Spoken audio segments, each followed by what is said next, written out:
አንዲት ነፍስ ከሞተች ወይም ደግሞ ከስጋዋ ከተለየች በኋላ ለፍርድ አደባባይ ቀርባ የመጀመሪያው የምትጠየቀው ጥያቄ ምን እንደሆነ ያውቃሉ? የጌታችንን 13ቱን ሕማማተ መስቀል ያውቋቸዋል? የእናታችን የቅድስተ ቅዱሳን የቅድስት ድንግል ማርያምን 5ቱን ሐዘናትስ? መጨረሻ ላይ መድኃኔዓለም ኢየሱስ ክርስቶስ ነፍሱን ከስጋው ሊለይ ሲልስ የተናገራቸው ወይም ደግሞ ያስተማራቸው 5ቱ ቃላትስ ምን እንደሆነ ያውቃሉ?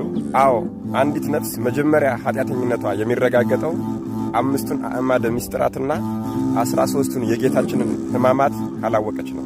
ለመሆኑ 13 ሕማማተ መስቀል የተባሉት የትኞቹ ናቸው?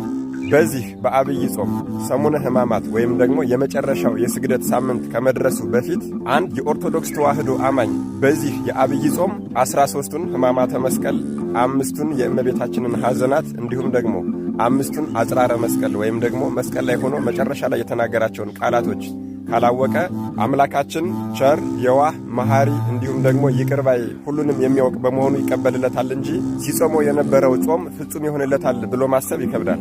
አዎ፣ የጌታችን የሕማማቱ ነገር የሰው ልጅ ዳግም በቀራንዮ የተፈጠረበት ክስተት ነው። መከራው ከመከራ የዳንበት፣ ሞቱም ሕይወትን ያገኘንበት ነው። 13ቱ ሕማማተ መስቀል፣ አንደኛ ተአስሮ ድኅሪት በብረት ሐብል መጋፋውና መጋፋው እስኪገጥም ድረስ አሰሩት። ሁለተኛ ተስህቦ በሐብል በሰንሰለት አስረው ጎተቱት።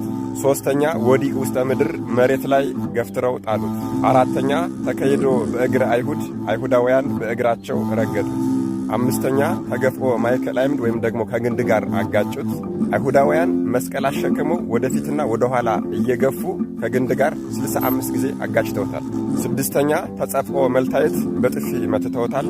አይሁዳውያን በጥፊ ሲመቱት እጃቸውን ቢያማቸው ይሄማ የጋራ ዱላ ሆነ አይደለ ብለው 120 ጊዜ ድንጋይ ጨብጠው በድንጋይ ጥፊ 120 ጊዜ መትተውታል።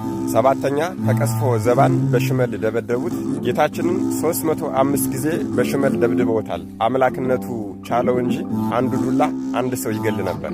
8ኛ ተኰርዖተ ርእስ ራሱን ደበደቡት።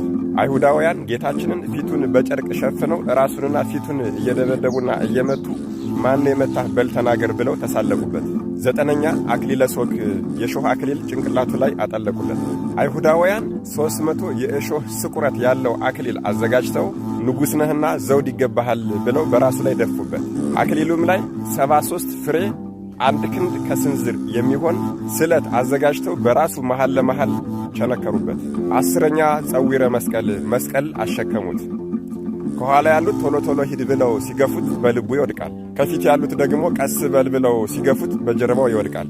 እንደዚህ እያደረጉ 136 ጊዜ መስቀል ለተሸከመ ጣሉት። ጌታችንም መስቀሉ እርጥብ ነውና ደከመው።